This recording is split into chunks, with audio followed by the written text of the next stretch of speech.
억울하면 고소해! 빗물 고인 지하 주차장 바닥에 10만 원짜리 수표 몇 장이 흩뿌려졌습니다. 평생 모은 은퇴 자금 5억을 가로채고 충격으로 중환자실에 누운 아내의 병원비를 구걸하던 제게 30년 지기 동창은 벌레를 보듯 비웃으며 수표를 던졌습니다. 빗물 섞인 피눈물을 주워 담던 그날로부터 정확히 3년 뒤 저는 그놈이 평생을 바쳐 이룩한 회사의 생사여 탈권을 쥐고 임원 회의실 문을 박차고 들어갔습니다. 만수야, 내 회사 내가 샀다. 세상 부러울 것 없던 그 고요한 일상이 어떻게 하루아침에 처참하게 무너져 내렸는지 모든 걸 잃어야만 했던 그 잔인한 봄날의 이야기부터 천천히 시작해 보겠습니다. 시작 전에 무료인 구독과 좋아요를 눌러주시면 매주 감동적인 통쾌한 사연을 들려드립니다. 그리고 지금 어디서 듣고 계신지 댓글도 달아주세요. 그럼 이야기 바로 시작합니다. 4월의 햇살이 따사롭게 내리쬐던 날이었습니다. 서울 변두리의 작은 아파트 베란다에 빨래가 한가득 널려 있었고 주방에서는 된장찌개 냄새가 온 집안을 감돌았어요. 김성일은 식탁 앞에 앉아 등기부등본 한 장을 두 손으로 조심스럽게 펼쳤습니다. 소유자 김성일. 손가락 끝으로 자기 이름 석자를 천천히 짚었어요. 30년이었습니다. 말단 사원으로 시작해서 허리 한번 제대로 펴지 못하고 일한 30년이었죠. 남들 여행 갈 때 집에서 쉬었고 남들 외제차 살 때 중고 국산차를 탔습니다. 그 세월 끝에 남은 것이 바로 이 아파트였어요. 전세금을 올려달라는 집주인 눈치를 보며 이 동네 저 동네를 전전하다가 악착같이 대출을 갚아 마침내 완전히 자기 것으로 만든 집이었습니다. 아내 영희가 주방에서 국자를 저으며 말했습니다. 오늘따라 왜 이렇게 얼굴이 좋아? 퇴직하고 나니까 한결 낫네. 성일이 등기부등본을 접어 서랍에 넣으며 웃었습니다. 이제 진짜 우리 집이잖아. 아무도 못 빼앗아가. 영희가 뚝배기를 식탁에 올려놓으며 말했습니다. 맞아. 이제 우리 것이야. 고생했어, 진짜로. 영희의 눈가가 잠깐 붉어졌다가 돌아섰어요. 성일은 그 뒷모습을 바라보며 숟가락을 들었습니다. 30년 세월이 이 식탁 위에 다 담겨 있는 것 같았어요. 그날 저녁 퇴직 기념 동창 모임이 끝나고 주차장으로 내려가던 성일 앞에 최만수가 불쑥 나타났습니다. 30년 지기였어요. 고등학교 때 같은 하숙집에서 라면을 나눠 먹던 친구였고 어른이 되어서도 명절이면 꼭 얼굴을 보던 사이였죠. 그런데 그날의 만수는 달랐습니다. 번쩍이는 시계에 맞춤 양복을 빼입고 손에는 두툼한 서류 봉투를 들고 있었어요. 성일아, 잘됐다. 꼭 보여주고 싶었던 게 있었어. 만수가 성일의 어깨를 툭 치며 말했습니다. 건물 옆 카페 구석자리에 마주 앉자. 만수는 봉투에서 도면을 꺼냈어요. 국토교통부 직인이 선명하게 찍힌 종이였습니다. 수도권 외곽에 신도시가 들어서 아직 발표 전이야. 내 사람이 흘려준 거야. 만수가 도면이 특정 지점을 손가락으로 짚으며 말했습니다. 딱 이 구역 땅만 사두면 2년 안에 10배는 뛴다고. 퇴직금 은행에 넣어봤자 이자가 얼마야. 이 기회는 한 번뿐이야. 성일은 처음엔 고개를 저었습니다. 그러나 만수는 다음 날도 전화를 했고 이틀 뒤엔 직접 집 앞까지 찾아왔어요. 아들 결혼 자금은 마련했냐고, 노후는 어떻게 할 거냐고 물었습니다. 30년을 알고 지낸 친구였어요. 성일에게 만수는 형제나 다름없는 사람이었습니다. 그 친구가 이렇게까지 챙겨주는데 믿지 않을 이유가 없었죠. 결국 성일은 아파트를 담보로 대출을 받았습니다.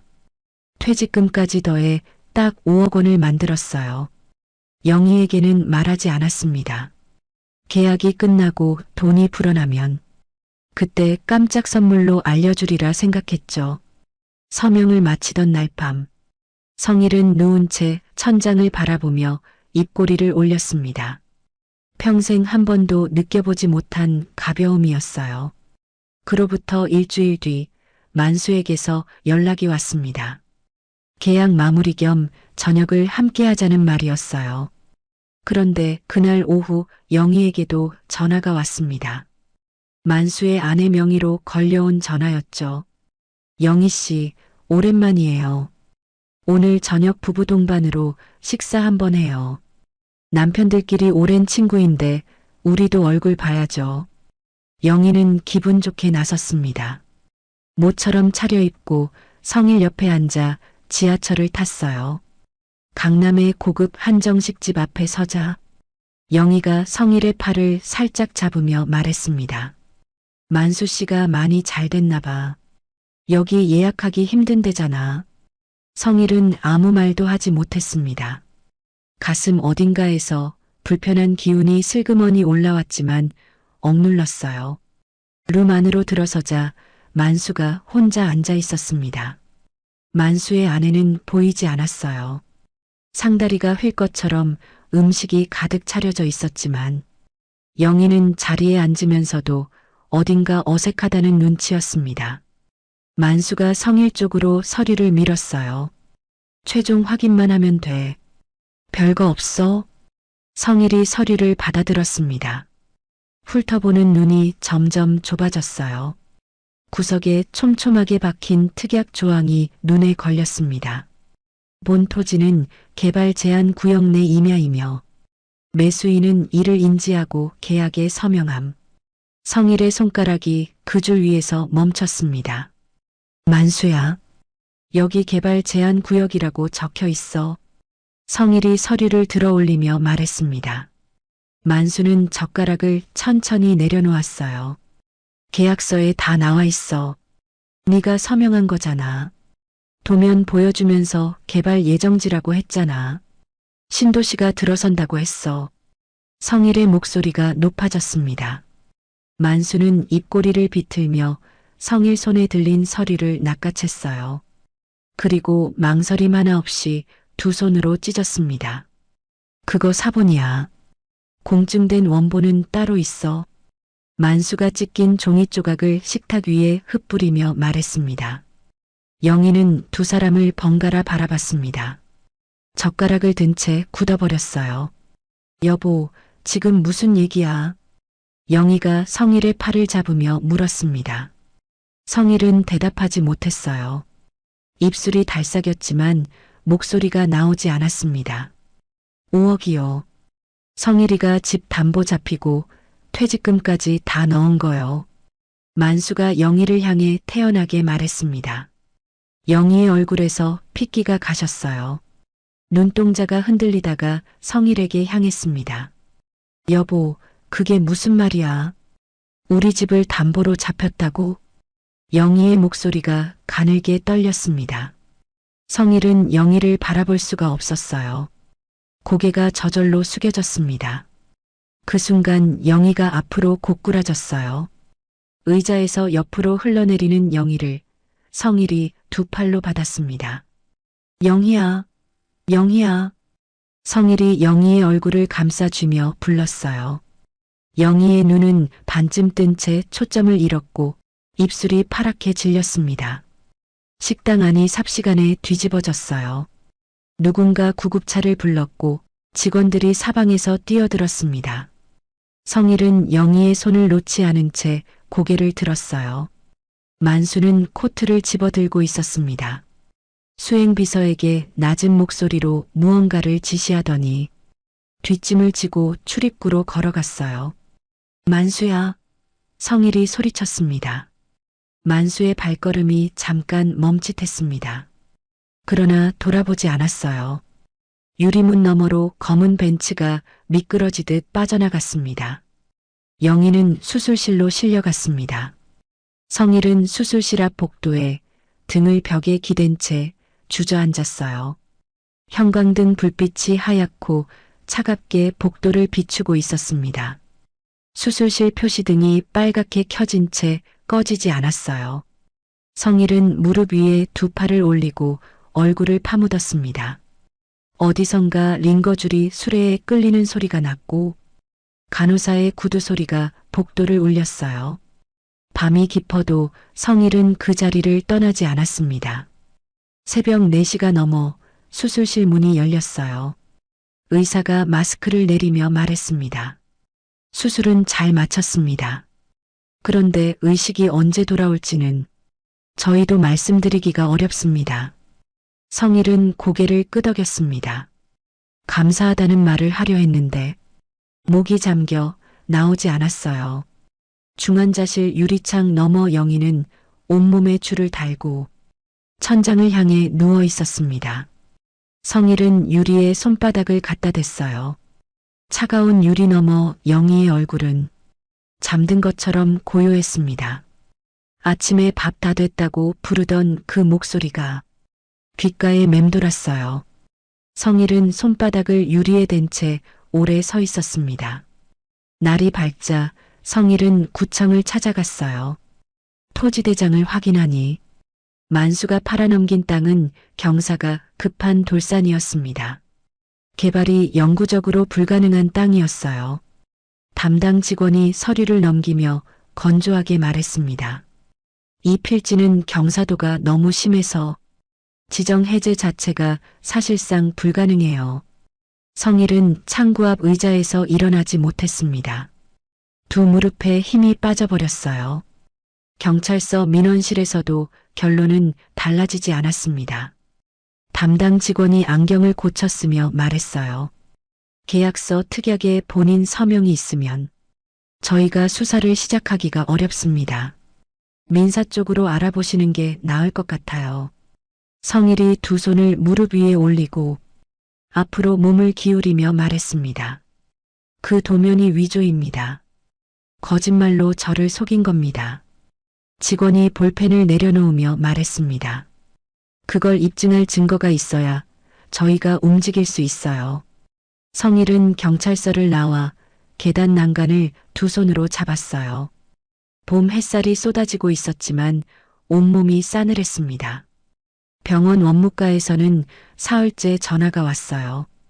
치료비 납부 계획을 알려달라는 말이었습니다. 성일은 매달 나가는 치료비 명세서를 식탁 위에 펼쳐놓고 오래 들여다봤어요. 숫자들이 눈앞에서 흐릿해졌습니다. 만수개발 사무실은 지하철 2정거장 거리였어요. 성일은 날마다 그 건물 로비로 들어갔습니다. 접수대 직원은 매번 자리를 비웠다고 외근 중이라고 말했어요.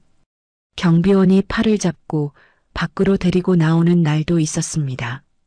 성일은 그래도 다음 날 또 갔어요.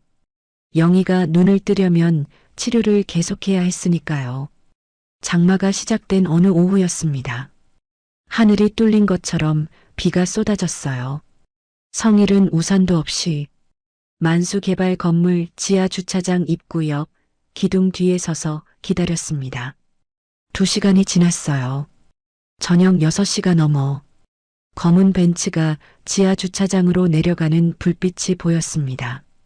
성일은 주차장 입구로 달려가 벤츠 앞을 막아섰어요. 차가 멈췄습니다. 운전석 창문이 내려가고 만수의 얼굴이 나왔습니다. 또 왔어. 싸늘한 목소리였습니다. 성일은 그 자리에 무릎을 꿇었어요. 빗물이 고인 바닥에 무릎이 닿는 순간 차가운 물기가 바지에 스쳤지만 일어나지 않았습니다. 만수야, 나한테는 아무것도 없어.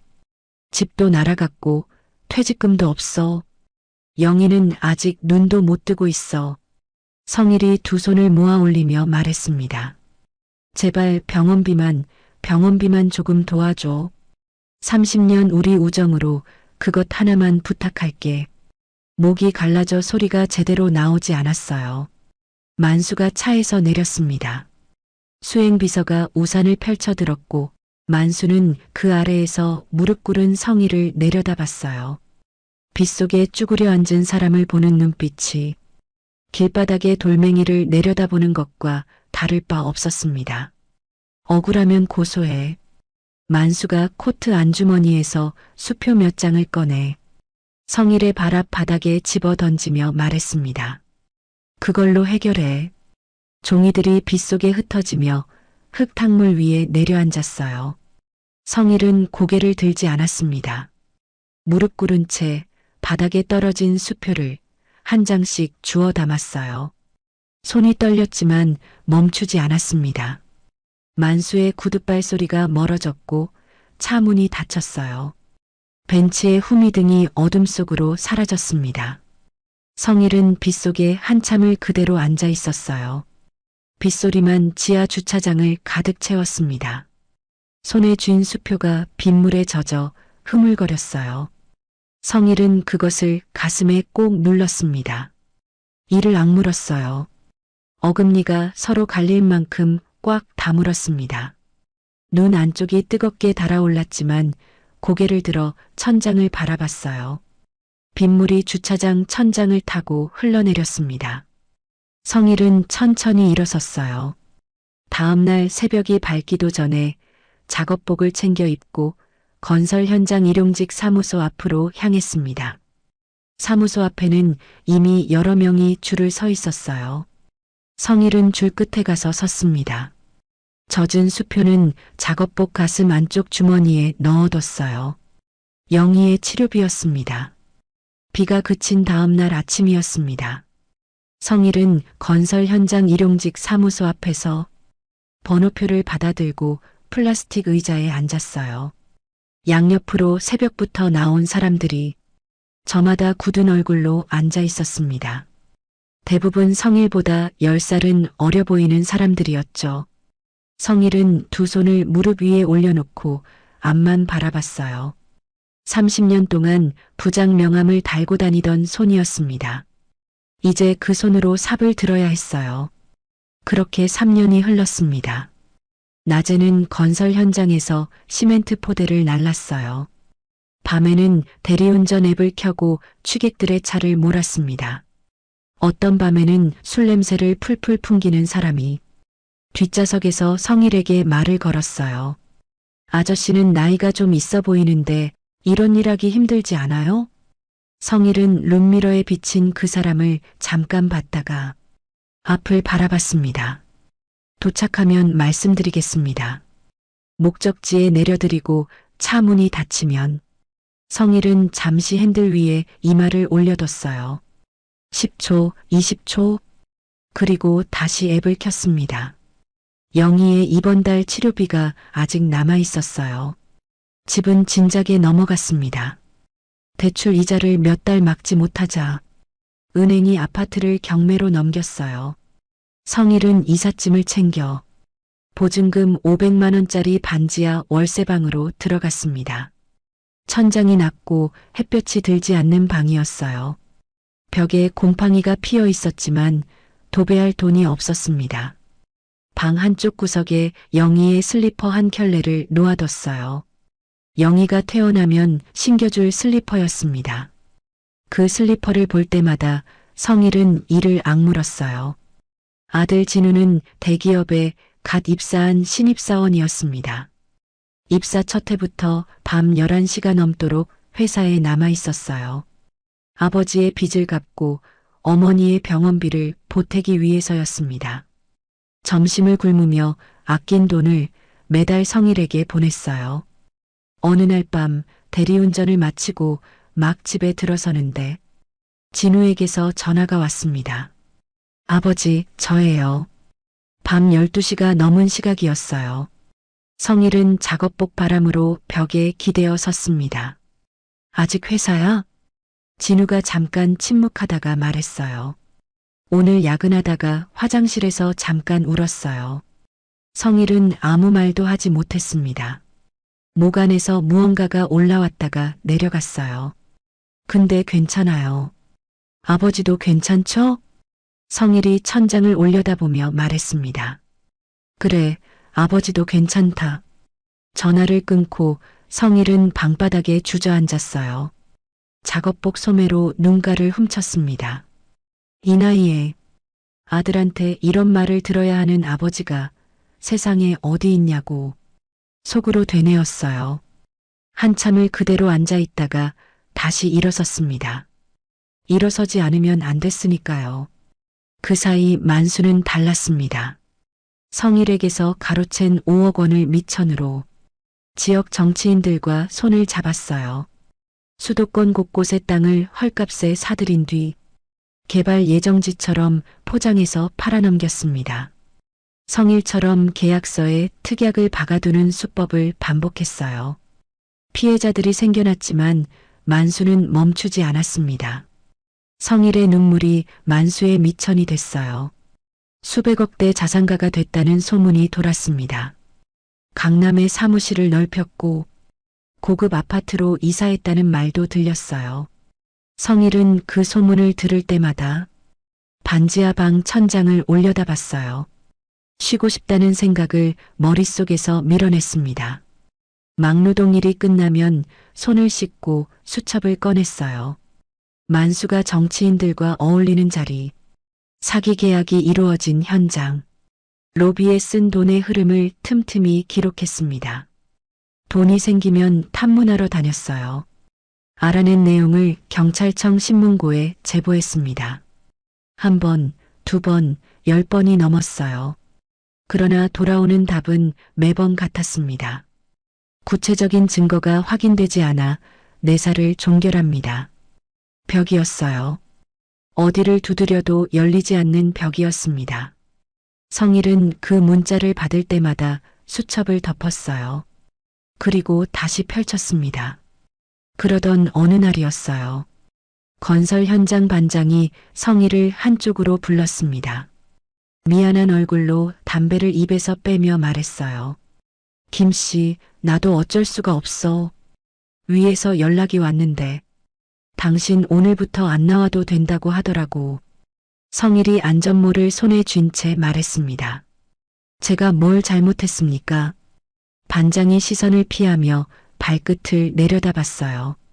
그게 아니라 하청 쪽에서 명단을 내려보낸 거야. 나도 거절을 못해. 미안해. 성일은 현장 밖으로 나왔습니다. 오후 햇살이 따갑게 내리쬐었어요. 손에 쥔 안전모를 내려다봤습니다. 만수가 손을 쓴 것이었어요. 추적을 눈치챈 것이었습니다. 성일은 안전모를 옆구리에 끼고 천천히 걸었어요. 일자리가 없으면 이번 달 병원비가 나오지 않았습니다. 막노동도 대리운전도 이제 그것마저 막혔어요. 만수는 성일의 마지막 숨통까지 조이고 있었습니다. 벼랑 끝이었어요. 성일은 오래된 수첩을 다시 꺼냈습니다. 만수 개발에서 격리로 일하다가 억울하게 잘린 사람이 있다는 말을 어디선가 들은 적이 있었어요. 이 양이라는 사람이었습니다. 수소문 끝에 연락처를 알아냈어요. 전화를 했더니 경상도 어느 소도시에 있다고 했습니다. 이틀 뒤 성일은 무궁화호 기차를 탔어요. 3시간을 달려 내린 작은 도시에서 20분을 걸어 찾아간 곳은 허름한 백반집이었습니다. 이 양은 앞치마를 두른 채 주방에서 나왔어요. 30대 중반쯤 돼 보이는 여자였는데 성일의 얼굴을 보자마자 표정이 굳었습니다. 저는 드릴 말씀이 없어요. 이 양이 행주로 손을 닦으며 말했어요. 앉아서 밥이나 드시고 가세요. 성일은 구석 자리에 앉았습니다. 밥은 손대지 않았어요. 이 양이 다른 손님 상을 치우는 동안 성일은 핸드폰을 꺼냈습니다. 중환자실 침대에 누워 두 눈을 감은 영희의 사진이었어요. 앙상하게 마른 손이 이불 위에 놓여 있었습니다. 이 양이 빈 그릇을 들고 지나치다가 그 사진을 봤어요. 발걸음이 멈췄습니다. 저분이 누구세요? 성일이 핸드폰을 두 손으로 들고 말했어요. 제 아내입니다. 3년째 저렇게 누워 있어요. 이 양은 그릇을 주방에 가져다 놓고 다시 나왔습니다. 성일 맞은편 자리에 천천히 앉았어요. 한참을 아무 말도 하지 않았습니다. 창밖으로 오후 햇살이 길게 늘어지고 있었어요. 이양의 두 손이 무릎 위에서 꼭 쥐어졌다가 펴졌습니다. 입술이 달싹였지만 소리가 나오지 않았어요. 눈가가 조금 붉어졌습니다. 성일이 조용히 말했어요. 억지로 부탁하려는 게 아닙니다. 그냥 저 혼자가 아니라는 걸 확인하고 싶었어요. 그것만으로도 충분합니다. 이양은 창밖을 바라봤습니다. 손가락으로 식탁을 천천히 두드렸어요. 백반집 특유의 된장 냄새와 낡은 선풍기 소리만 두 사람 사이를 채웠습니다. 성일이 자리에서 일어나 계산을 하려는데 이양이 손을 저었어요. 그냥 가세요. 성일은 고개를 숙이고 문을 나섰습니다. 기차역으로 걸어가는 내내 발걸음이 무거웠어요. 기대를 접었습니다. 이양도 겁에 질린 사람이었어요. 그 마음을 탓할 수 없었습니다. 다음 날 아침이었어요. 성일이 월세방 문을 열고 나오다가 우편함 안에 서류 봉투가 꽂혀 있는 걸 봤습니다. 봉투 안에는 낡은 수첩 복사본이 들어 있었어요. 빼곡하게 적힌 숫자들과 계좌번호 일부였습니다. 이양의 글씨였어요. 봉투 뒤에는 연락처도 주소도 없었습니다. 이양은 이미 그 도시를 떠난 뒤였어요. 성일은 봉투를 두 손으로 쥔 채 한참을 서 있었습니다. 반지하 계단 위로 아침 햇살이 가늘게 들어오고 있었어요. 성일은 봉투를 가슴에 꼭 안았습니다. 그날부터 성일은 밤마다 수첩 복사본을 들여다봤어요. 계좌번호를 하나씩 따라가다 보니 흐름이 보이기 시작했습니다. 만수가 챙긴 돈이 아내 명의로, 처남 명의로, 처가 친척 명의로 흩어져 있었어요. 촘촘하게 분산된 구조였습니다. 성일은 그것을 하나씩 종이에 옮겨 적었어요. 한 달이 걸렸습니다. 손으로 쓴 도표가 방 한 벽을 가득 채웠어요. 한 달이 지난 어느 날 저녁, 성일은 서류를 가방에 담았습니다. 내일 아침 경찰서에 가져갈 자료들이었어요. 가방을 닫고 대리운전 일을 나갔습니다. 새벽 2시가 넘어 돌아온 성일은 월세방 문 앞에서 발이 멈췄어요. 문이 열려 있었습니다. 분명히 잠그고 나간 문이었어요. 방 안으로 들어서자 숨이 막혔습니다. 서랍이 바닥에 쏟아져 있었고 벽에 붙여둔 종이들이 모두 뜯겨 있었어요. 한 달 동안 밤을 새워 만든 도표가 흔적도 없었습니다. 서류를 담아둔 가방도 사라지고 없었어요. 성일은 방 한가운데 서서 천천히 둘러봤습니다. 만수였어요. 다른 사람일 리가 없었습니다. 성일은 뒤집어진 의자를 천천히 세웠어요. 그리고 그 위에 앉았습니다. 빈 벽을 바라봤어요. 대리운전 끝나고 새벽 2시, 3시까지 앉아서 한 장 한 장 옮겨 적은 한 달이었습니다. 성일은 두 손을 무릎 위에 올렸어요.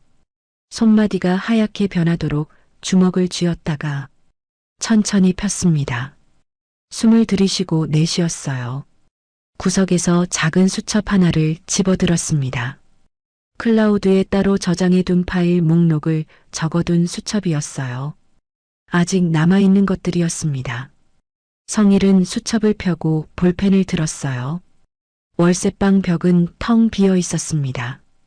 한 달을 매달려 만든 도표가 있던 자리였어요. 성일은 그 빈 벽을 보며 며칠을 버텼습니다. 대리운전도 나가지 않았어요.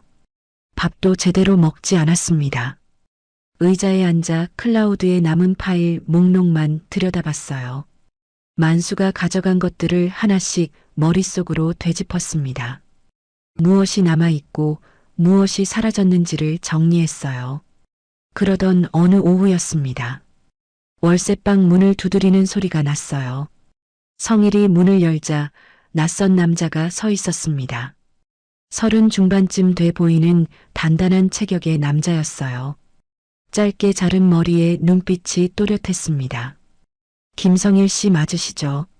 저는 관할 경찰서 지능범죄팀 박동재 형사입니다. 남자가 신분증을 내밀며 말했어요. 성일은 신분증을 확인하고 문을 더 열었습니다. 저를 어떻게 알고? 박동재가 방 안으로 들어서며 말했어요. 경찰청 신문고에 올리신 제보들 읽었습니다. 한두 번이 아니더군요. 성일은 아무 말도 하지 않았습니다. 제보할 때마다 내사 종결 문자만 받았던 기억이 먼저 떠올랐어요. 이번엔 다릅니다. 박동재가 성일의 눈을 바라보며 말했습니다. 성일은 의자를 권했어요. 두 사람이 좁은 월세방 식탁에 마주 앉았습니다. 박동재가 먼저 말을 꺼냈어요. 10년 전에 제가 뺑소니 누명을 쓴 적이 있었습니다. 신입 형사 시절이었어요. 혐의가 워낙 불리하게 엮여서 저도 어떻게 될지 몰랐죠. 성일이 미간을 좁히며 박동재를 바라봤습니다. 그때 법정에 나와서 제가 현장에 없었다고 증언해 준 분이 계셨어요. 유일한 목격자였는데 그분 덕분에 제가 살았습니다. 그분이 김성일 씨였어요. 성일은 잠깐 생각했습니다. 10년 전 일이었어요. 새벽에 귀가하다가 교통사고 현장을 목격한 적이 있었죠. 도망가는 차를 봤고 누명을 쓴 젊은이가 서 있었습니다. 동료 직원들이 증언을 꺼릴 때 성일은 혼자 법정에 섰어요. 회사에서 눈총을 받았지만 본 것을 본대로 말했을 뿐이었습니다. 그게 이 사람이었군요. 성일은 고개를 끄덕였어요. 기억합니다. 박동재가 허리를 곧게 펴며 말했습니다. 그때 입은 은혜를 갚고 싶었습니다. 오래 기다렸어요. 성일은 박동재를 바라봤어요. 이 젊은 형사의 눈빛이 흔들리지 않았습니다. 성일의 가슴 어딘가에서 오랫동안 꺼져 있던 무언가가 조금씩 되살아나는 것 같았어요. 클라우드에 백업해 두신 자료들이 있다고 들었습니다. 정식 수사 자료로 제출해 주시겠습니까? 성일이 잠시 뜸을 들이다가 말했어요. 혼자 해결하려고 3년을 버텼습니다. 믿었다가 당한 게 한두 번이 아니라서. 박동재가 식탁 위에 두 손을 올리며 말했습니다. 이번엔 정식 수사로 진행합니다. 제가 직접 맡겠습니다. 성일은 한참을 박동재의 얼굴을 봤어요. 그리고 천천히 고개를 끄덕였습니다. 자료를 넘기고 나서 박동재가 수첩을 꺼냈어요. 최만수 뒤에 더 큰 사람이 있습니다. 성일의 눈이 좁아졌습니다. 전직 세무공무원 출신인데 지금은 기업 자금을 불법으로 빼돌리는 일을 전문으로 하는 사람이에요. 업계에선 조 회장이라고 부릅니다. 최만수가 사기로 긁어 모은 돈이 전부 조 회장 손을 거쳐 세탁됩니다. 성일이 두 손을 식탁 위에 모으며 말했어요. 그 사람을 잡으면 됩니까? 잡는 게 아니라 증거를 확보해야 합니다. 조 회장이 직접 관리하는 장부가 있어요. 거기에 최만수 차명 계좌들이 전부 적혀 있습니다. 그 장부만 확보하면 만수를 법적으로 완전히 묶을 수 있어요. 성일이 박동재를 바라봤습니다. 그 장부가 어디 있습니까? 박동재가 수첩에 무언가를 적으며 말했어요. 조 회장이 운영하는 고급 회원제 골프장입니다. 본인 사무실 금고에 보관하고 있어요. 압수수색 영장을 받으려면 장부가 실제로 그곳에 있다는 정황을 먼저 확인해야 합니다. 법원이 영장을 내주려면 구체적인 근거가 필요하거든요.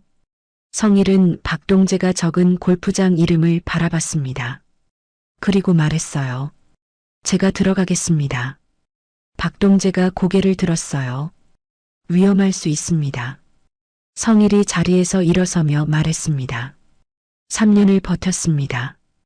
이제 와서 겁날 게 없어요. 며칠 뒤 성일은 박동재의 요청에 따라 골프장 청소 용역 업체를 통해 일자리를 구했습니다. 이른 아침부터 저녁까지 청소 도구를 끌고 골프장 구석구석을 다녔어요. 조 회장이 어느 시간에 사무실을 드나드는지, 어느 요일에 자리를 오래 비우는지를 눈에 담았습니다. 박동재에게 날마다 확인한 내용을 전했어요. 한 달을 그렇게 보냈습니다. 드디어 박동재에게서 연락이 왔어요. 내일 밤입니다. 조 회장이 자리를 비우는 시간대가 확인됐어요. 장부가 보관된 위치 정확만 한 번 더 확인해 주시면 저희가 영장을 신청할 수 있습니다. 저는 밖에서 대기하겠습니다. 성일은 핸드폰을 내려놓고 창밖을 바라봤어요. 반지하 창문 너머로 사람들의 발이 오가고 있었습니다. 구석에 놓인 영희의 슬리퍼를 내려다봤어요. 내일이면 뭔가 달라질 것이었습니다. 결전의 밤이었어요. 성일은 청소 용역 조끼를 입고 골프장 안으로 들어갔습니다. 조 회장의 사무실 불이 꺼진 것을 확인했어요. 복도를 따라 걷다가 사무실 앞에서 발걸음을 멈췄습니다. 장부가 있을 것으로 보이는 방향을 박동재에게 전달하기 위해 복도 안쪽을 꼼꼼히 살폈어요. 박동재가 건네준 초소형 카메라로 사무실 외관과 내부 배치 정황을 조심스럽게 촬영했습니다. 수사 협조를 위한 확인 작업이었어요. 나오려는 순간이었습니다. 복도 끝에서 발소리가 들렸어요. 성일이 고개를 돌렸습니다. 만수였어요. 그 옆에 60대로 보이는 배가 불룩한 남자가 서 있었습니다. 조 회장이었어요. 두 사람의 눈이 성일에게 향했습니다. 만수의 얼굴이 굳었어요. 그리고 천천히 입꼬리가 올라갔습니다. 야, 저 사람 잡아. 만수가 옆에 직원에게 소리쳤어요. 성일은 골프장 창고로 끌려갔습니다. 만수와 조 회장이 앞에 섰어요. 직원 2명이 뒤를 막아섰습니다. 조 회장이 서류 한 장을 성일 앞에 내밀었어요. 여기 지장 찍어. 성일이 서류를 내려다봤습니다. 산업 스파이 혐의로 자백한다는 내용이었어요. 성일은 고개를 들었습니다. 손을 뒤로 모았어요. 만수가 성일 앞으로 바짝 다가서며 말했습니다. 찍어. 안 찍으면 내 아들 진우. 그 대기업에서 내일 당장 짐 싸게 만들어줄게. 내가 못할 것 같아? 성일은 만수를 바라봤어요. 눈 하나 깜짝하지 않았습니다. 3년을 버텨온 사람이었어요. 이 자리에서 무릎 꿇을 생각은 없었습니다. 조 회장이 핸드폰을 꺼내들며 말했어요. 지구대에 신고하면 끝나는 거야. 절도범으로 넘길 테니까. 조 회장이 번호를 누르려는 순간이었습니다. 창고 문이 열렸어요. 경찰입니다. 움직이지 마십시오. 박동재였어요. 뒤로 지능범죄팀 형사 여러 명이 들이섰습니다. 박동재가 서류를 앞으로 내밀며 말했어요. 압수수색 영장입니다. 협조해 주시기 바랍니다. 조 회장의 얼굴이 하얗게 질렸습니다.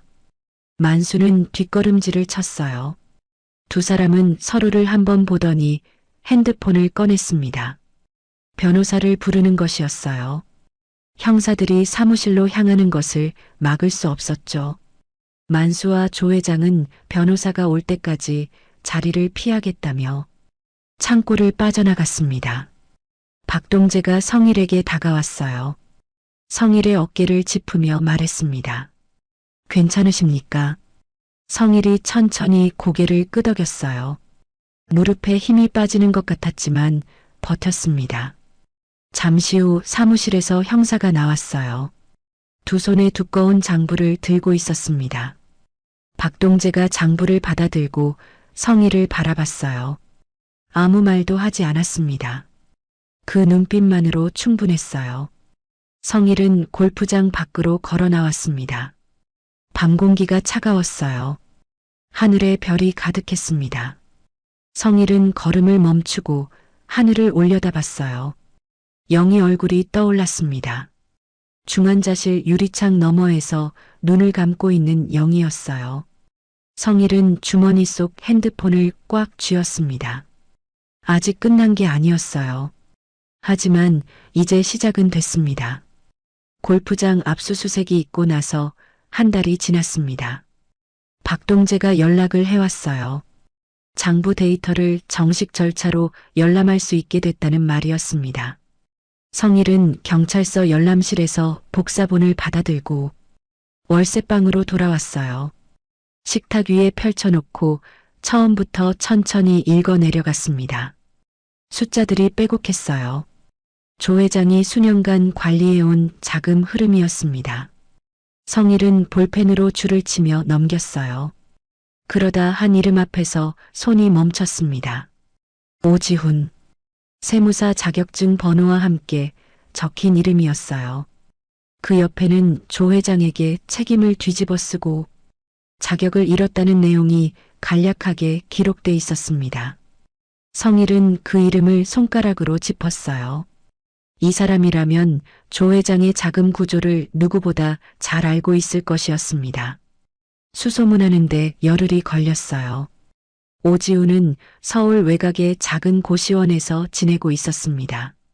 한때 대형 세무법인에서 이름을 날리던 사람이 그런 곳에 있었어요. 성일이 고시원 문을 두드리자 안에서 한참 만에 문이 열렸습니다. 30대 후반으로 보이는 남자였어요. 한때는 반듯했을 얼굴이었지만 지금은 며칠째 면도를 하지 않은 듯 거칠었습니다. 눈빛은 날카로웠지만 그 안에 깊은 피로가 담겨 있었어요. 누구세요? 오지훈이 문틈으로 성일을 바라보며 말했습니다. 조 회장 장부를 가지고 왔습니다. 오지훈의 눈이 순간 좁아졌어요. 문이 조금 더 열렸습니다. 좁은 고시원 방에 두 사람이 마주 앉았어요. 성일이 장부 복사본을 펼치자 오지훈은 처음엔 팔짱을 낀 채 바라봤습니다. 그러다 한 페이지에서 몸이 앞으로 기울었어요. 손가락이 종이 위를 빠르게 훑었습니다. 이게 어디서 난 겁니까? 오지훈이 성일을 바라보며 말했어요. 목소리가 달라져 있었습니다. 경찰 압수수색으로 나온 겁니다. 합법적인 자료예요. 오지훈은 다시 장부로 눈을 돌렸습니다. 손가락이 특정 항목 위에서 멈췄어요. 성일이 그 부분을 바라보며 말했습니다. 거기 나옵니까? 억울하게 당한 내용이. 오지훈은 대답하지 않았어요. 그러나 눈가에 힘이 들어가는 것이 보였습니다. 턱이 조여드는 것 같았어요. 한참을 그 페이지를 바라보다가 장부를 덮었습니다. 성일이 천천히 말했어요. 저도 그 사람한테 당했습니다. 30년 친구한테 전 재산을 사기당하고 아내는 3년째 중환자실에 누워 있어요. 칼을 쓰거나 불법을 쓸 생각은 없습니다. 선생님이 가진 지식으로 합법적으로 그 사람들 돈줄을 끊어버릴 수 있다면 저는 자본을 댈 수 있습니다. 오지훈이 성일을 바라봤습니다. 말이 없었어요. 창밖으로 고시원 복도의 형광등 빛이 문틈으로 새어 들어왔어요. 저한테 왜 옵니까? 저는 전과자입니다. 성일이 오지훈의 눈을 바라보며 말했어요. 그 전과가 억울한 누명이라는 게 저 장부에 적혀 있습니다. 오지훈은 다시 장부를 펼쳤습니다. 이번엔 처음부터 꼼꼼하게 읽기 시작했어요. 성일은 아무 말 없이 기다렸습니다. 1시간이 지났어요. 오지훈이 장부를 덮고 성일을 바라봤습니다. 최만수, 그 사람 회사, 지금 많이 힘들 겁니다. 성일이 고개를 저었어요. 오지훈이 장부 한 귀퉁이에 숫자를 적으며 말했습니다. 수도권 외곽의 대형 상가를 인수하려고 무리하게 돈을 끌어다 썼습니다. 잔금 납부 기일이 다가오는데 자금이 돌아가지 않아요. 지금 이 회사는 겉으로는 멀쩡해 보이지만 속은 텅 비어 있습니다. 성일의 눈이 빛났어요. 그 자금줄을 막을 수 있습니까? 오지훈이 볼펜을 내려놓으며 말했습니다. 막는 게 아니라 우리가 그 채권을 사면 됩니다. 합법적으로요. 성일은 그 말을 듣고 잠시 눈을 감았어요. 칼이 아니었습니다. 법이었어요. 그리고 다시 떴습니다. 함께 하시겠습니까? 오지훈은 바로 대답하지 않았어요. 장부를 다시 한번 내려다봤습니다. 자신의 이름이 적힌 페이지였어요. 억울하게 빼앗긴 3년이 그 안에 담겨 있었습니다. 오지훈이 천천히 고개를 끄덕였어요. 그로부터 며칠 뒤였습니다. 성일이 저녁 뉴스를 틀었을 때였어요. 앵커의 목소리가 흘러나왔습니다. 수년째 논의만 이어지던 수도권 외곽순환 고속도로 사업이 오늘 드디어 최종 확정됐습니다. 정부는 관련 토지 수용 절차를 즉시 시행한다고 밝혔습니다. 성일은 리모컨을 내려놓지 못했어요. 화면에 지도가 떴습니다. 붉은 선으로 표시된 고속도로 노선이 화면을 가로질렀어요. 성일의 눈이 그 선을 따라갔습니다. 선이 지나가는 구역 안에 익숙한 지명이 보였어요.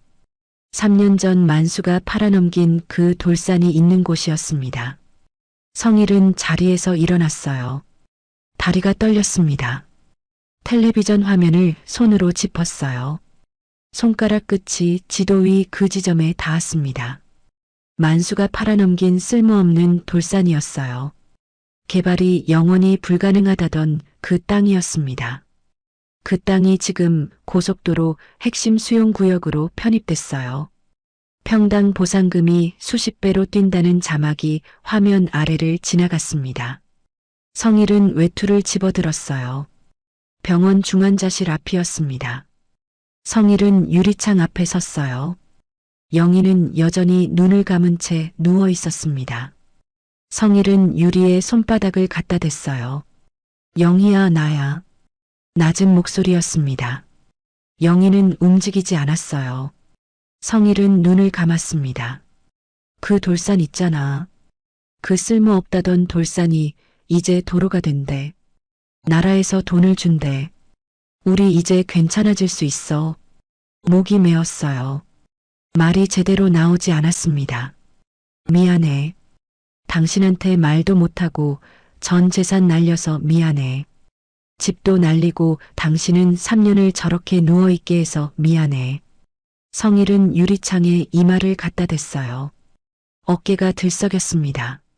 소리를 죽이며 울었어요. 중환자실 복도는 고요했습니다.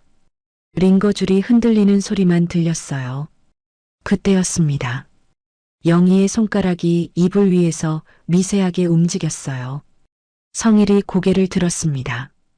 유리창 너머 영희의 손을 바라봤어요. 다시 움직였습니다. 분명히 봤어요.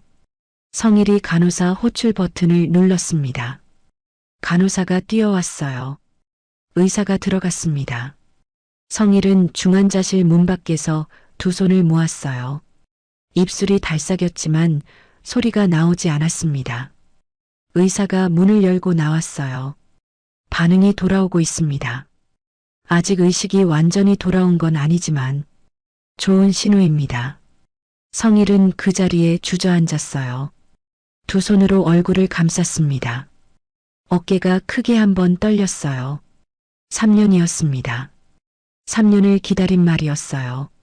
다음 날 아침부터 성일은 움직였습니다. 토지 수용 통보서를 손에 들고 은행들을 찾아다녔어요. 3년 전에는 대출 이자를 못 내 쫓겨나던 사람이었습니다. 지금은 수십억 원의 보상금이 확정된 토지 소유자였어요. 은행마다 태도가 달랐습니다. 깍듯하게 안내했고 빠르게 서류를 처리했어요. 성일은 감정을 드러내지 않았습니다. 필요한 금액만 말하고 서명했어요. 오지훈이 기다리고 있었습니다. 두 사람은 작은 사무실을 얻어 투자회사를 차렸어요. 오지훈이 테이블 위에 서류를 펼치며 말했습니다. 만수개발에 돈을 빌려준 저축은행들이 있습니다. 만수가 상가잔금을 못 치르면 이 대출들이 전부 부실로 돌아서요. 저희가 이 채권들을 먼저 사들이면 됩니다. 성일이 서류를 들여다보며 말했어요. 얼마나 됩니까? 오지훈이 숫자를 짚으며 말했습니다. 전부 사들이면 됩니다. 그러면 만수가 돈을 갚아야 할 상대가 저축은행이 아니라 저희가 됩니다. 성일이 서류를 내려놓으며 말했어요. 삽시다. 오지훈이 성일을 바라봤습니다. 잠깐 사이였지만 두 사람 사이에 무언가가 단단하게 연결되는 순간이었어요. 채권을 사들이는 작업이 시작됐습니다. 오지훈이 움직이자 일은 빠르게 진행됐어요. 한편 만수개발은 상가 잔금을 치르기 위해 사방으로 대출 연장을 시도했습니다. 그러나 시장에는 이미 만수개발의 부도 루머가 돌고 있었어요. 은행 창구마다 서류가 반려됐습니다. 만수가 3년 전 성일에게 했던 것처럼 이제 세상이 만수에게 등을 돌리고 있었어요. 성일과 오지훈이 은밀하게 흘린 정보들이 금융권 곳곳에 퍼져 있었습니다. 만수는 다급해졌습니다. 아내 명의의 고급 빌라를 금매로 내놓았어요. 외제차도 처분하려 했습니다.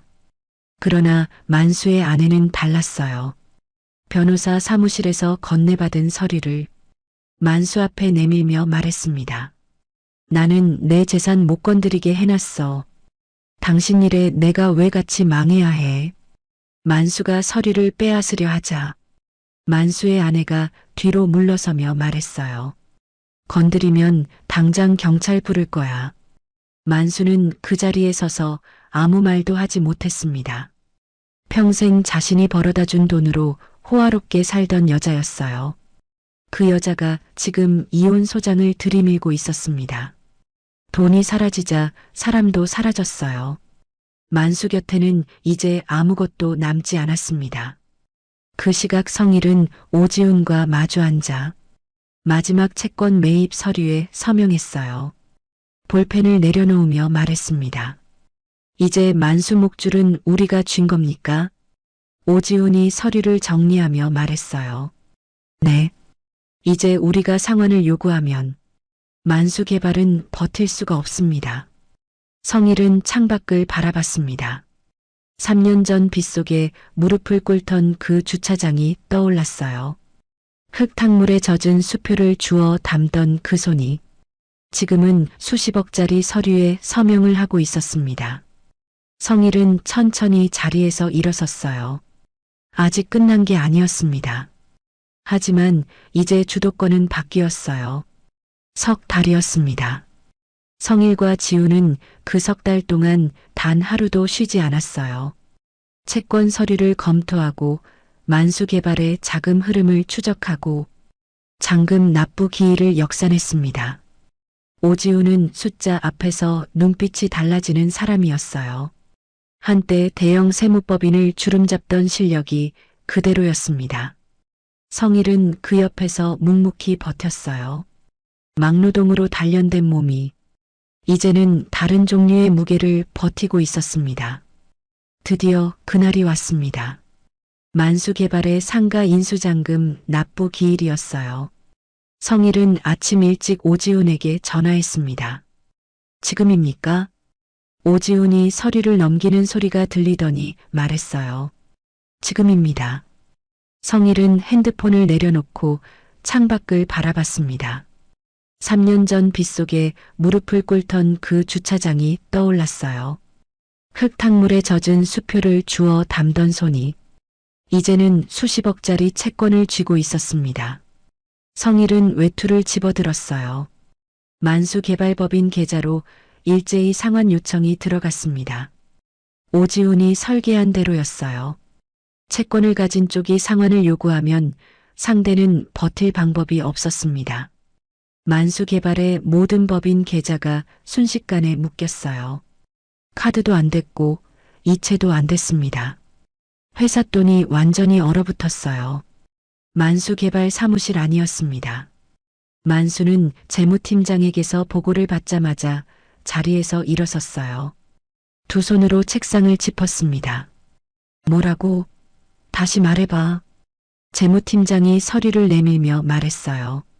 모든 계좌가 묶였습니다. 잔금 납부가 불가능한 상황입니다. 만수의 얼굴에서 핏기가 가셨습니다. 즉각 임원 회의를 소집했어요. 회의실 안에 임원들이 모였지만 누구도 해결책을 내놓지 못했습니다. 대출을 더 받자는 말도 나왔지만 이미 모든 금융권에서 문이 닫혀 있었어요. 만수는 회의실 안을 서성였습니다. 구두 뒤축 소리가 회의실 바닥을 규칙적으로 울렸어요. 부도까지 1시간이 남아 있었습니다. 그때 회의실 문이 열렸어요. 임원들의 시선이 일제히 문으로 향했습니다. 성일이었어요. 낡았지만 빳빳하게 달인 짙은 감색 정장이었습니다. 옆에는 오지훈이 서류 가방을 들고 서 있었습니다. 두 사람이 회의실 안으로 걸어 들어왔어요. 성일은 아무 말 없이 회의 테이블 끝에 섰습니다. 등이 곧았어요. 막노동으로 굳어진 어깨였지만 그날만큼은 어떤 임원의 어깨보다 단단해 보였습니다. 만수의 눈이 커졌어요. 너 여기가 어디라고? 성일은 대답하지 않았습니다. 오지훈에게 눈짓을 했어요. 오지훈이 서류 가방을 열고 채권 서류 뭉치를 테이블 위에 올려놓았습니다. 그리고 성일이 안주머니에서 다른 서류를 꺼내 그 위에 얹었어요. 토지 보상금 내역서였습니다. 3년 전 만수가 팔아넘긴 돌산에서 나온 보상금이었어요. 성일이 테이블을 손으로 짚으며 말했습니다. 만수야, 이 회사 채권 전부 내가 가지고 있어. 그리고 이 회사 살릴 돈도 내가 가지고 있어. 만수의 시선이 서류 위를 훑었어요. 손이 떨리는 게 보였습니다. 네가 사기쳤던 그 돌산에서 나온 돈이야. 회의실이 조용해졌습니다. 임원들이 서로를 바라봤어요. 만수는 입술을 달싹였지만 소리가 나오지 않았습니다. 10년 넘게 자신을 따르던 임원들이 지금 자신이 아닌 성일의 서류를 들여다보고 있었어요. 만수의 가슴 어딘가에서 무언가가 무너지는 소리가 났습니다. 성일이 몸을 일으키며 임원들을 향해 말했어요. 이 회사를 살리고 싶으시면 저와 함께 하시면 됩니다. 선택은 여러분이 하시는 겁니다. 만수가 갑자기 테이블을 손바닥으로 내리치며 소리쳤어요. 이게 무슨 짓이야? 내 회사야, 내 회사. 그러나 임원들은 이미 움직이고 있었습니다. 주주들과 채권단 대표가 오지훈이 내민 서류를 검토했어요. 한 명이 서명했습니다. 그러자 옆 사람도 서명했어요. 만수를 대표직에서 즉각 해임한다는 결의안이었습니다. 만수는 그 모습을 보며 뒷걸음질 쳤어요. 볼펜 소리가 하나씩 더해질 때마다 만수의 얼굴이 더 굳어졌습니다. 이게 말이 돼? 너희가 지금 뭘 하는 거야? 만수가 임원들을 향해 소리쳤어요. 아무도 돌아보지 않았습니다. 서명은 계속됐어요. 만수는 대표실로 뛰어들었습니다. 책상 서랍을 열어 짐을 챙기려 했어요. 그러나 이미 직원들이 대표실 문 앞을 막아섰습니다. 만수는 복도로 밀려나왔어요. 로비까지 걸어 나오는 사이 만수의 두 다리에서 힘이 빠졌습니다. 그 화려한 대리석 로비 바닥에 만수의 무릎이 닿았어요.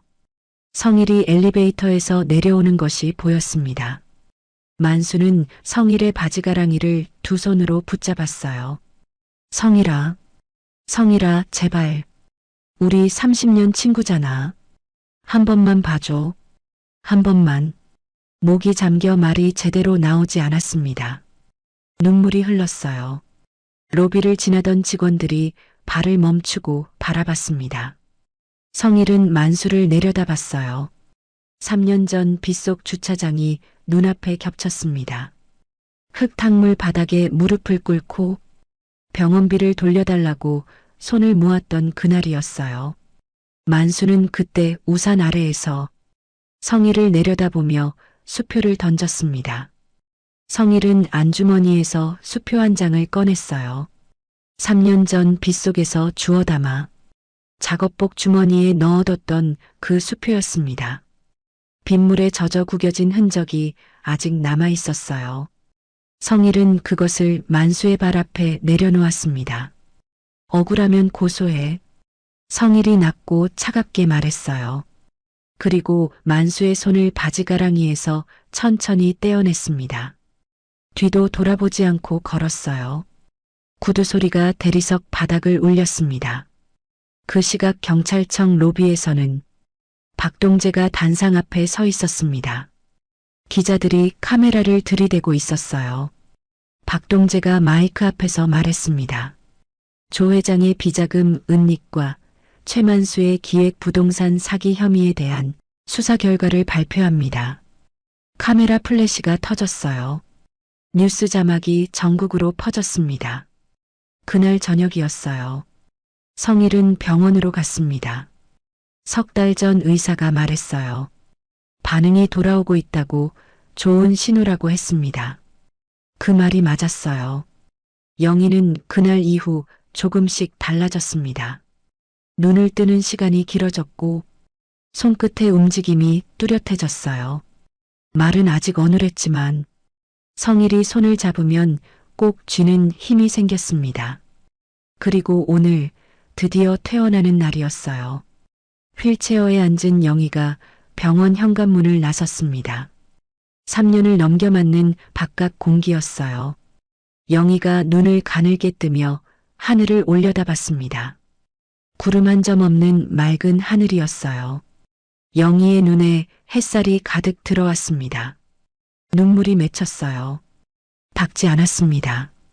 성일이 영희 곁에 쪼그려 앉아 손을 잡았어요. 추워. 영희가 낮은 목소리로 말했습니다.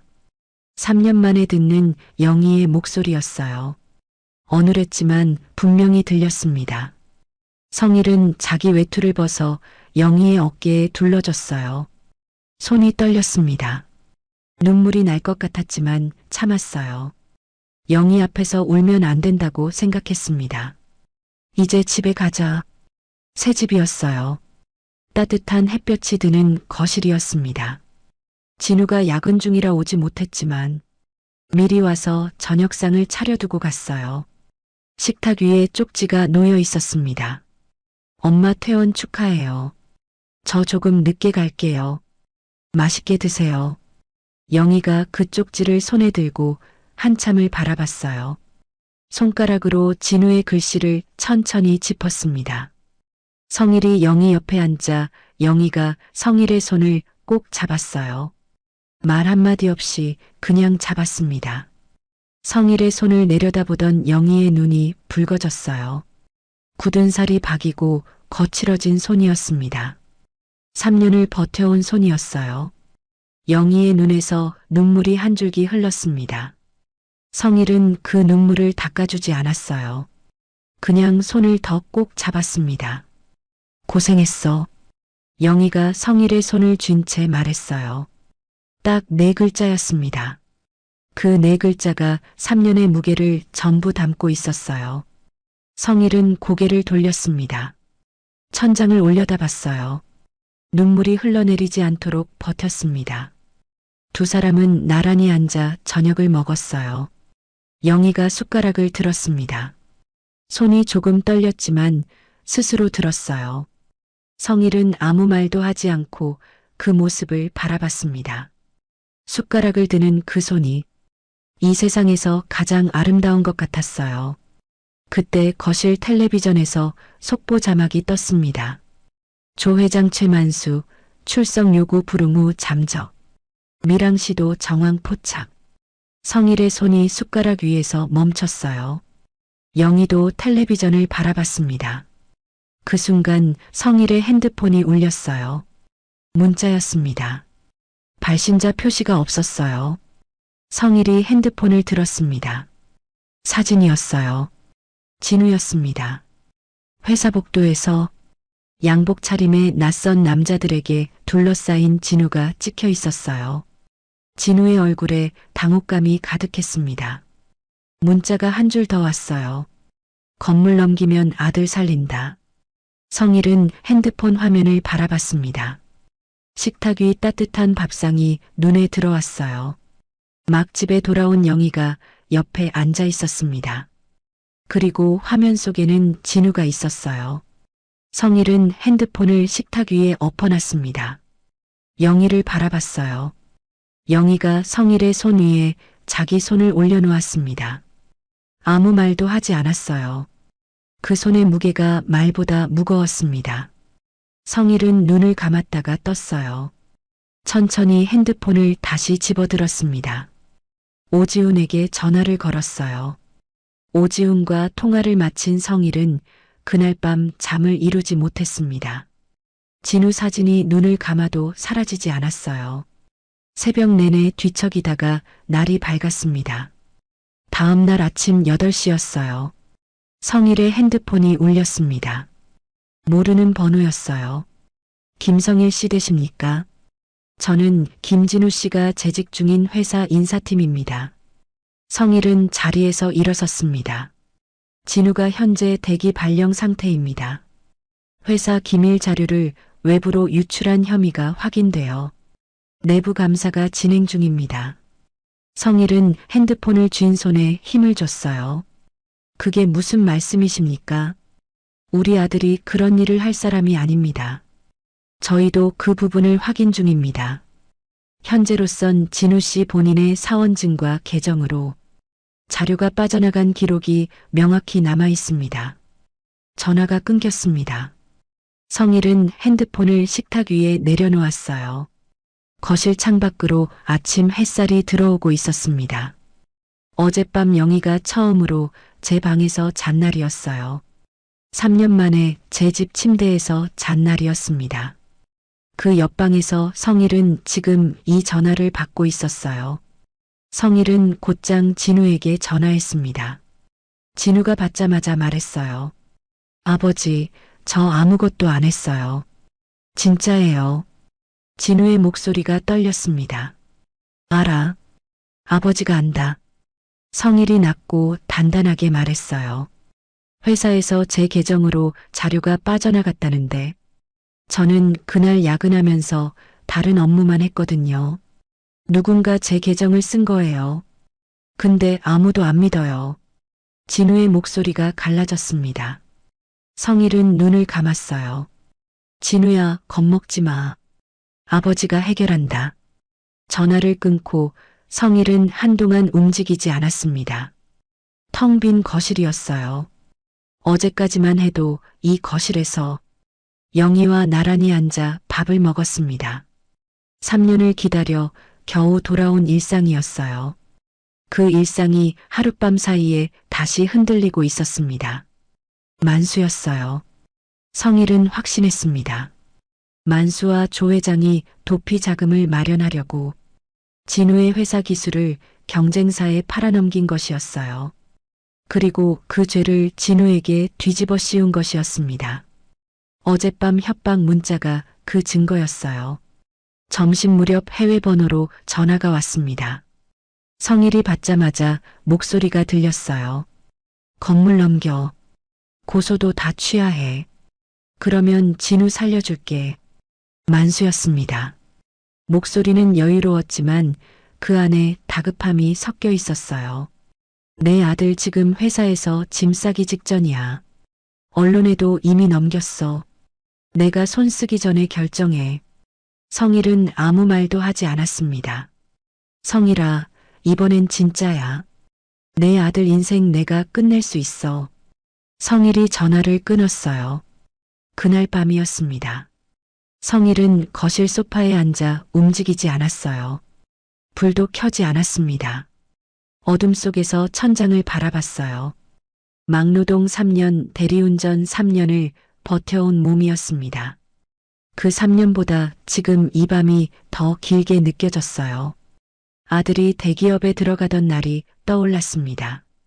합격 통보를 받고 전화해서 목이 잠긴 채 웃던 진우였어요. 어머니 병원비를 보태려고 점심을 굶던 진우였습니다. 그 아이의 인생이 지금 누명 때문에 무너지려 하고 있었어요. 성일은 주먹을 쥐었습니다. 폈다가 다시 쥐었어요. 건물을 넘기면 진우는 살 수 있었습니다. 그러나 만수는 그 돈으로 도망치고 아무 죄도 묻지 않을 것이었어요. 성일은 눈을 감았습니다. 새벽 2시가 넘었을 때였어요. 방문이 열리는 소리가 났습니다. 영이었어요. 한 손에 물컵을 들고 천천히 걸어 나왔습니다. 아직 걸음이 온전하지 않았지만 부축 없이 나온 것이었어요. 성일이 자리에서 일어서려 하자 영희가 손을 저었습니다. 그리고 성일 옆에 천천히 앉았어요. 물컵을 성일의 손에 쥐어줬습니다. 한참을 아무 말도 하지 않았습니다. 두 사람이 어두운 거실에 나란히 앉아 있었어요. 영희가 성일의 손을 꼭 잡으며 말했습니다. 진우 믿어. 당신도 믿어. 말이 아직 어눌했어요. 그러나 또렷하게 들렸습니다. 성일은 영희의 손을 바라봤어요. 중환자실에서 3년을 누워있던 손이었습니다. 그 손이 지금 자신의 손을 잡고 있었어요. 성일은 눈을 한번 감았다가 떴습니다. 고개를 끄덕였어요. 다음 날 아침 성일은 오지훈에게 전화했습니다. 굴복 안 합니다. 정면으로 뚫겠습니다. 오지훈이 잠시 침묵하다가 말했어요. 알겠습니다. 방법이 있습니다. 두 사람은 진우가 다니는 대기업 내부 감사팀을 직접 찾아갔습니다. 감사팀장 앞에 진우가 꼼꼼하게 기록해둔 수기 업무 일지를 펼쳤어요. 자료가 빠져나간 날짜와 시간에 진우가 어디서 무엇을 했는지 분 단위로 적혀 있었습니다. 감사팀장이 일지를 들여다보며 말했어요. 이 기록이 사실이라면 진우 씨가 직접 유출한 게 아닐 수 있습니다. 오지훈이 자리에서 몸을 앞으로 기울이며 말했습니다. 사실입니다. 저희가 자금 흐름을 추적한 결과 이 회사 내부에 만수 측과 연결된 사람이 있습니다. 그 사람이 진우 씨 계정을 도용한 겁니다. 감사팀장의 눈빛이 달라졌어요. 오지훈은 그날부터 회계 기록을 파고들었습니다. 숫자는 거짓말을 하지 않았어요. 만수 측에서 흘러간 자금이 이 회사 임원 한 명의 차명 계좌로 들어간 흔적이 보였습니다. 진우의 계정 도용을 도운 대가였어요. 오지훈이 성일에게 전화했습니다. 찾았습니다. 내부 결탁자가 있습니다. 성일이 낮게 말했어요. 증거 확실합니까? 확실합니다. 그런데 바로 그날 저녁이었어요. 뉴스 화면에 진우의 이름이 떴습니다. 대기업 기밀자료 유출 의혹, 내부 직원 A씨 대기 발령, 사진도 함께 나왔어요. 진우의 얼굴이었습니다. 익명 제보로 언론에 넘어간 것이었어요. 만수가 손을 쓴 것이었습니다. 영희가 거실에서 그 뉴스를 봤어요. 진우 이름을 알아들은 영희가 천천히 일어서려다가 그 자리에 주저앉았습니다. 성일이 달려가 영희의 어깨를 잡았어요. 괜찮아, 괜찮아. 영희의 얼굴이 하얗게 질려 있었습니다. 두 손이 떨렸어요. 진우가 왜 저기 나와? 성일이 영희의 손을 꼭 잡으며 말했어요. 오해야. 곧 풀려. 내가 해결한다. 영희의 눈에서 눈물이 흘렀습니다. 퇴원한 지 며칠 되지 않은 몸이었어요. 성일은 영희를 방으로 데려갔습니다. 이불을 덮어드리고 나서 거실로 나왔어요. 핸드폰을 들었습니다. 손이 떨렸어요. 영희 때문이었습니다. 아들 때문이었습니다. 그 떨림을 억누르며 오지훈에게 문자를 보냈어요. 내일 아침 일찍 움직입니다. 준비해 주십시오. 성일은 소파에 앉았습니다. 거실 창밖으로 밤이 깊어가고 있었어요. 뉴스는 계속 같은 화면을 반복하고 있었습니다. 성일은 리모컨을 들어 텔레비전을 껐어요. 어둠 속에서 눈을 감았습니다. 만수가 원하는 게 무엇인지 알았어요. 성일을 무너뜨리려는 것이었습니다. 아들을 미끼로 삼아 모든 것을 내려놓게 만들려는 것이었어요. 그러나 성일은 이미 답을 정했습니다. 무너지지 않는 것이었어요. 아들을 지키면서 무너지지 않는 것이었습니다. 그 두 가지를 동시에 해낼 방법이 오지훈의 손 안에 있었어요. 성일은 눈을 떴습니다. 내일 아침을 기다렸어요. 오지훈에게서 전화가 왔습니다. 새벽 6시였어요. 준비됐습니다. 지금 제보하면 됩니다. 성일은 핸드폰을 쥔 채 창밖을 바라봤어요. 아직 어두운 하늘에 새벽빛이 번지고 있었습니다. 영희가 방에서 자고 있었어요. 진우는 지금 이 시각에도 회사에 묶여 있었습니다. 성일은 자리에서 일어섰어요. 합니다. 성일은 박동재에게, 오지훈은 국세청에 동시에 자료를 넘겼습니다. 대기업 내부 임원의 비자금 은닉처와 만수 측 자금 흐름을 담은 자료였어요. 오지훈이 며칠 밤을 새워 완성한 것이었습니다. 그날 오전 박동재가 이끄는 지능범죄팀과 국세청 합동조사반이 대기업 건물로 들어갔어요. 임원 사무실 압수수색이었습니다. 서랍 안에서 서류가 나왔어요. 진우의 계정을 도용해 만수 측과 기술을 거래한 이면 계약서였습니다. 박동재가 성일에게 전화했어요. 나왔습니다. 성일은 전화를 받은 채 눈을 감았습니다. 그리고 천천히 내쉬었어요. 내부 임원이 체포되는 것과 동시에 오지훈이 움직였습니다. 만수 측 브로커가 기술 유출 대금을 세탁하는 데 쓴 유령 회사의 자금 흐름을 완벽하게 정리해서 금융감독원에 넘겼어요. 숫자가 모든 것을 말해줬습니다. 누가 돈을 받았고 어디로 흘러갔고 무엇을 대가로 받았는지가 한 줄 한 줄 적혀 있었어요. 대기업 감사팀이 움직였습니다. 진우를 불렀어요. 감사팀장이 진우 앞에 서류를 내려놓으며 말했습니다. 진우 씨 혐의 전부 벗겨졌습니다. 오히려 이번 사건에서 중요한 단서를 남겨준 덕분에 내부 비리를 적발할 수 있었습니다. 진우는 아무 말도 하지 못했어요. 감사팀장이 말을 이었습니다. 내일부터 정상 출근하시면 됩니다. 진우는 고개를 숙였어요. 어깨가 한번 크게 들썩였습니다. 한편 그 시각 항구 근처였어요. 만수와 조 회장은 허름한 여관방에 틀어박혀 있었습니다. 미랑 브로커에게 건넬 도피 자금을 계좌에서 빼내려 했지만 이미 금감원에 의해 계좌가 완전히 동결된 뒤였어요. 방 안에 돈도 나갈 방법도 없었습니다. 조 회장이 핸드폰을 들었어요. 만수가 그 핸드폰을 낚아채며 말했습니다. 어디 전화하려고. 나 혼자라도 살아야겠어. 자수하면 형량이 줄어. 조 회장이 핸드폰을 되찾으려 하자 두 사람 사이에 실랑이가 벌어졌어요. 고함 소리가 여관 복도까지 새어나갔습니다. 여관 주인이 신고했어요.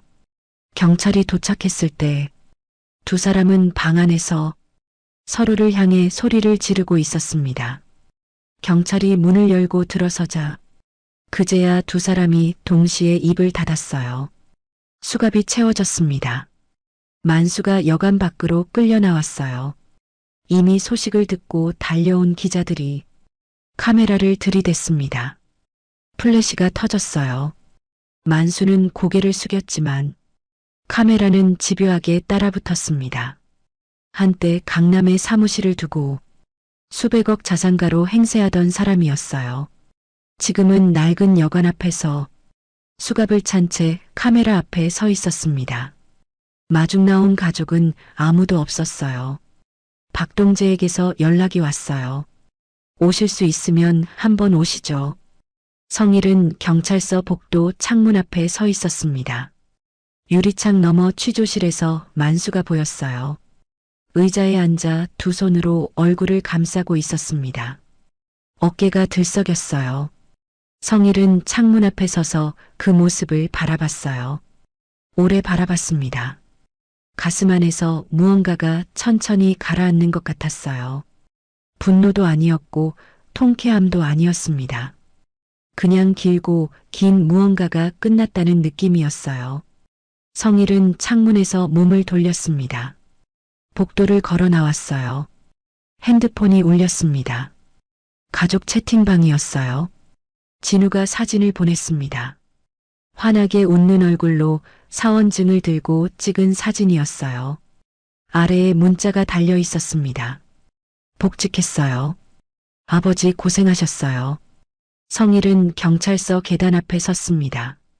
하늘을 올려다봤어요. 바람이 불었습니다. 눈을 감았어요. 집으로 돌아왔습니다. 영희가 거실에서 텔레비전을 보고 있었어요. 화면에는 만수와 조 회장이 체포되는 장면이 반복해서 나오고 있었습니다. 성일이 들어서자 영희가 고개를 돌렸어요. 아무 말도 하지 않았습니다. 성일이 영희 옆에 앉았어요. 영희가 성일의 손을 두 손으로 감쌌습니다. 굳은 살이 박히고 거칠어진 손이었어요. 3년을 막노동으로 버텨온 손이었습니다. 영희가 그 손을 천천히 쓸었어요. 눈물이 흘렀습니다. 닦지 않았어요. 텔레비전 화면이 바뀌었습니다. 앵커가 말했어요. 기획 부동산 사기 피해자들의 제보로 시작된 이번 수사는 전직 세무공무원 출신 브로커와 법인 대표의 광범위한 사기 범행을 밝혀내며 성일은 텔레비전을 바라봤어요. 영희의 손을 잡은 채였습니다. 3년 전 그 봄날이 떠올랐어요. 등기부등본을 펼쳐놓고 자기 이름 석자를 짚던 날이었습니다. 그날부터 시작된 긴 길이 오늘 여기서 끝났어요. 핸드폰 채팅방에 진우의 문자가 또 왔습니다. 오늘 저녁 제가 밥 살게요. 셋이 같이 먹어요. 영희가 그 문자를 보더니 소리 없이 웃었어요. 성일도 웃었습니다. 3년 만에 힘을 빼고 웃는 웃음이었어요. 그 웃음이 거실 안을 가득 채웠습니다. 만수가 구속된 지 1년이 지났습니다. 성일이 경영권을 잡은 회사는 달라졌어요. 강남 사무실 로비에 들어서면 가장 먼저 눈에 띄는 것이 있었습니다. 회사 1층 한쪽 벽면을 통유리로 막아 만든 작은 공간이었어요. 무료 법률 의료 지원 센터라는 간판이 붙어 있었습니다. 영희의 뜻이었어요. 퇴원하고 어느 정도 기력을 되찾은 영희가 성일에게 말했습니다. 우리 같은 사람들 아직 많을 거야. 도와줄 수 있으면 도와줘. 성일은 그 말을 듣고 바로 오지훈에게 연락했어요. 한 달 뒤 센터가 문을 열었습니다. 사기를 당해 병원비를 감당 못하는 피해자, 억울한 누명을 쓴 사람들이 찾아왔어요. 성일은 그들을 볼 때마다 3년 전 경찰서 민원실에서 건조한 답변을 듣던 자신이 떠올랐습니다. 한 사람 한 사람 손을 잡아줬어요. 오지훈은 회사 최고 재무 책임자로 자리를 잡았습니다. 고시원 방에서 낡은 옷을 입고 눈빛만 살아있던 사람이었어요. 지금은 회사에서 가장 믿음직한 사람이 됐습니다. 숫자 앞에서 눈빛이 달라지는 그 실력이 이제는 회사를 바르게 키우는 데 쓰이고 있었어요. 지역에서 가장 신뢰받는 부동산 개발 기업이라는 말이 돌기 시작했습니다. 박동재는 팀장으로 특진했어요. 비번인 날이면 양복 대신 편한 옷을 입고 센터에 들렀습니다. 상담을 기다리는 사람들 옆에 앉아 이야기를 들었어요. 법적으로 도움이 될 만한 말을 건네며 자리를 지켰습니다. 성일이 고맙다고 하면 박동재는 손을 저었어요. 10년 전 빚을 아직도 다 못 갚았습니다. 그리고 교도소에서는 만수가 있었습니다. 징역 15년이었어요. 면회를 오는 가족은 아무도 없었습니다. 이혼한 아내도 등을 돌린 임원들도 오지 않았어요. 만수는 매일 아침 교도소 마당에서 쓰레기 분리수거를 했습니다. 한때 수백억 자산가로 불리던 사람이었어요. 밤이 되면 좁은 방 천장을 바라봤습니다. 강남 한정식집 룸에서 계약서를 찢던 날이 떠올랐어요. 빗속 주차장에서 성일이 무릎을 꿇던 날도 떠올랐습니다. 그리고 자신이 로비 바닥에 무릎을 꿇었던 날도 떠올랐어요. 눈을 감아도 그 장면들이 사라지지 않았습니다. 어느 화창한 봄날이었어요. 진우에게서 문자가 왔습니다. 아버지, 어머니, 결혼기념일 선물이에요. 사진이 한 장 첨부돼 있었어요. 남쪽 바다로 떠나는 비행기 티켓 2장이었습니다. 영희가 티켓 사진을 보며 말했어요. 진우가 이걸 언제 이렇게 컸어? 성일이 핸드폰을 영희에게 건네며 말했습니다. 우리 아들이잖아. 여행 출발 전날 오후였어요. 성일은 혼자 차를 몰았습니다. 신도시 중심지로 향했어요. 1년 전과는 완전히 달라진 풍경이었습니다. 공사 중이던 도로가 깔끔하게 포장돼 있었고 상가들이 들어서 있었어요. 교차로 신호등 앞에 차를 세웠습니다. 창문을 내렸어요. 바람이 들어왔습니다. 저 멀리 야트막한 산자락이 보였어요. 3년 전 만수가 팔아넘긴 돌산이었습니다. 지금은 도로가 그 옆을 지나고 있었어요. 가파르고 쓸모없던 그 돌산이 이제는 신도시의 일부가 됐습니다. 성일은 그 풍경을 오래 바라봤어요. 3년이었습니다. 막노동 현장에서 삽을 들던 새벽이 떠올랐어요. 대리운전 핸들을 잡고 취객의 말을 참던 밤이 떠올랐습니다. 반지하 방벽에 도표를 붙이던 날이 떠올랐어요. 영희의 손끝이 처음으로 움직이던 그 중환자실 유리창 앞이 떠올랐습니다. 후회는 없었어요. 두렵지도 않았습니다. 다만 길었어요. 아주 길고 무거운 길이었습니다. 그 길 끝에 지금 이 자리에 서 있었어요. 성일은 눈을 감았다가 떴습니다. 차 창문을 올렸어요. 핸들을 잡았습니다. 집으로 향했어요. 현관문을 열자 된장찌개 냄새가 났습니다. 영희가 주방에 서 있었어요. 3년 전 그 아파트에서 나던 냄새였습니다. 성일은 잠깐 그 자리에 섰어요. 영희가 고개를 돌리며 말했습니다. 왔어? 밥 다 됐어. 성일이 외투를 벗으며 말했어요. 좋은 냄새다. 진우가 소파에서 일어나며 말했습니다. 아버지, 늦었네요. 어디 갔다 왔어요? 좀 다녀왔어. 세 사람이 식탁에 둘러앉았습니다. 영희가 밥그릇을 성일 앞에 놓아줬어요.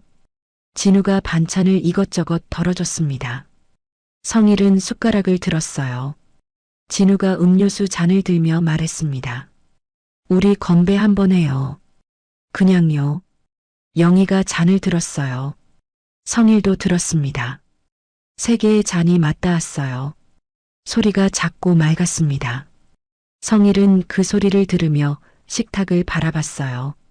된장찌개에서 김이 올라오고 있었습니다. 영희가 숟가락을 들었어요. 진우가 웃으며 밥을 먹었습니다. 이것이었어요. 돈으로 살 수 없는 것이었습니다. 빼앗길 수도 없는 것이었어요. 3년을 버텨 끝내 지켜낸 것이었습니다. 성일은 숟가락을 들었어요. 밥 한 술을 떴습니다. 따뜻했어요. 거실 창밖으로 신도시의 불빛이 하나둘 켜지고 있었습니다. 3년을 버텨 끝내 지켜낸 자리였어요. 그 따뜻한 식탁이 성일이 평생 지키고 싶었던 전부였습니다. 여기까지 함께해 주신 여러분, 정말 고맙습니다. 성일이 3년을 버틸 수 있었던 건 돈도 힘도 아니었습니다. 영희의 손 한 번, 진우의 목소리 한 마디였어요. 결국 사람을 살리는 건 사람이더군요. 우리 주변을 한번 돌아보세요. 지금 내 곁에 있는 사람이 얼마나 소중한지, 바쁘다는 이유로 잊고 사는 건 아닌지요.